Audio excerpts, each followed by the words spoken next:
fellow youth, it is such a great opportunity to be here and speak on behalf of you all. And I hope to speak all your minds. I always care about my fellow youth because we are all in the same category. We grieve together, we lose together, and struggle to survive in a narrow path together. We have been sidelined, making it difficult for us to exhibit our potentials in this country. We are in a state where there's no hope for the future leaders. Meanwhile, we are the tomorrow. In the next 2 or 3 decades to come, we will take total control of everything in this country, whilst those in position today will be holding stakes to work. It is something that is bound to be. What I'm trying to say is you cannot cheat nature. It is not possible. Ex-President Kufuor is in a wheelchair as I speak. Have you thought of that? I'm not trying to make mockery of him, but all I'm trying to say is old age will surely hit you up.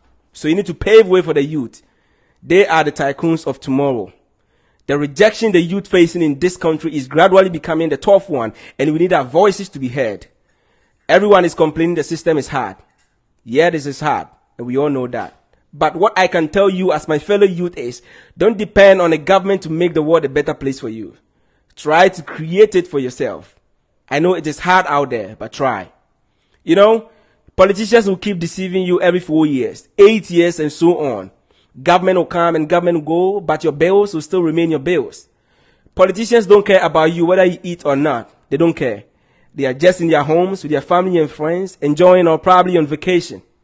You complained when the late Rawlings was at the office. You did the same to ex-President Kufuor, late Mills, and ex-President Mahama. Now it is President Akufo-Addo. So you can check the routine. How long can we complain after every government? Remember, we keep growing every day, so we need to start doing something for ourselves than depending on the government solely to survive. The truth of the matter is, they are not ready to listen to us. Their minds and ears will be widely open at the campaign grounds, but when they secure the position, then the voters become the opposition. Sad enough, we have complained, and we still complain, but the outcome is exactly the same. And if we are not careful, it will transit to the next generation. Because no government has done absolutely amazing that others can learn from. So Africa will continue to be Africa if our leaders don't change their mindset about the country by creating opportunity for the youth. Why am I focusing on the youth? They are the future. It is sad to see the youth traveling outside the country to find a greener pasture. And some of them refuse to come back to develop here after they make it. The bribery and corruption in this country is what is killing us the most. Situations become terrible after you trust the government with your time with hopes that they will fulfill your promise. But when they fail, you cannot complain because they already have power and everything you're going to say will surely fall on deaf ears. So as I am advocating for the youth and empowering them every day, my humble plea is we all should try and find something to do for ourselves because there's no one out there who will feed you when you hit bankrupt. If not for anything, you have a family to take care of, a friend depending on you, bills and many more. So please, don't give up on yourself by trusting the government. They can't make our dreams come true. The Minister of Finance, Ken Ofori-Atta, made it clear to Ghanaians that when you are in school, you need to find a side job doing. Something entrepreneur, because the payroll is full. That alone should tell you something. No government will come and put money in your pocket unless you do yourself. Because they will not even create the jobs.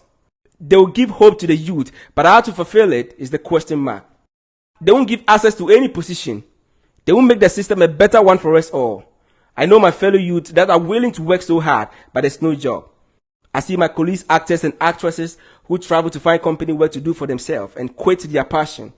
It's hard to see a lot of dreams dying on the street because there's no help anywhere. The government is not creating any avenue to enable the youth to work hard on the field of film, music and poetry. You can be NDC or NPP, and if your party is on power and there's an increment or a hike, it affects the country as a whole, not a particular group of people.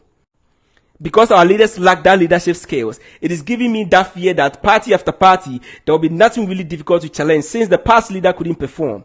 So there's no hope for the future. There will be a time when the youth will refuse to even cast votes.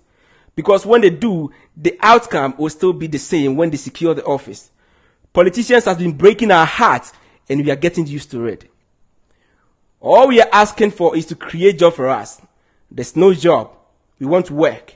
We're tired of doing things illegal to survive in this country. Someone will ask, what is illegal? People chasing people with guns every day to make a living? People stealing from innocent people on the street to survive? People involved in small-scale mining to survive, and some even perish on the process.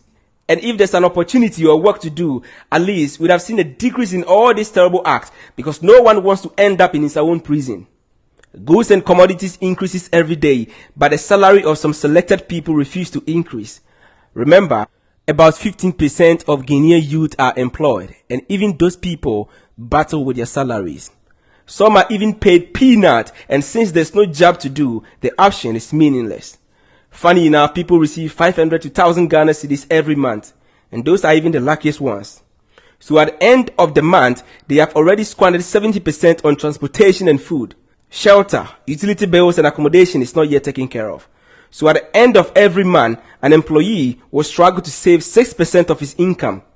Please make the system a bit convincing for us. The ministers eat in their homes and throw the surplus and the leftovers away. Meanwhile, this leftover can feed a whole family starving at Kokomba. It can feed that mother who finds it difficult to get a 3 square meal for the child. Our leaders got nothing better to offer us as a country. Let's focus on achieving greatness for ourselves, else we will continue to blame government after government. And how long are we going to continue to do that? After the colonization, when the whole African gained freedom, the leaders who tried for their countries has made the differences clear. Talk of South Africa, Egypt, Tunisia, Morocco, compared to the rest and check the difference. It is always my desire to see Africa continent coming together to uplift the image of black people high. But because of greediness, selfishness, and I can do it all alone spirit, we are where we are now. Africa is the only continent that has been blessed with almost everything. Talk of gold, diamond, bauxite, timber, cocoa, coal, crude oil. I can go on and on until the list becomes tall. The youth in diaspora has been so demanding for our leaders to create jobs for us, but all to no avail.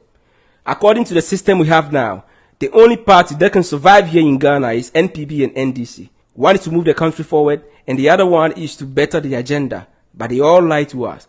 Most of the things they promised was empty. 100% promises, and they'll fulfill 20%. My political affiliation doesn't concern anybody because no party is paying me to do this. I am doing this willingly for the love and the passion I have for Mother Ghana. A ball of kenke used to be 1 Ghana cedis, but now it is 3 Ghana cedis. And even if I'm paying through an easy transaction, I still have to pay tax on it. Everything is definitely changing. And if you don't talk about it as the youth, we will continue to wallow in poverty and hardship until thy kingdom come. And since I am a Ghanaian and I want to remain a citizen, not a spectator, I will talk about this now and forever. So help me God.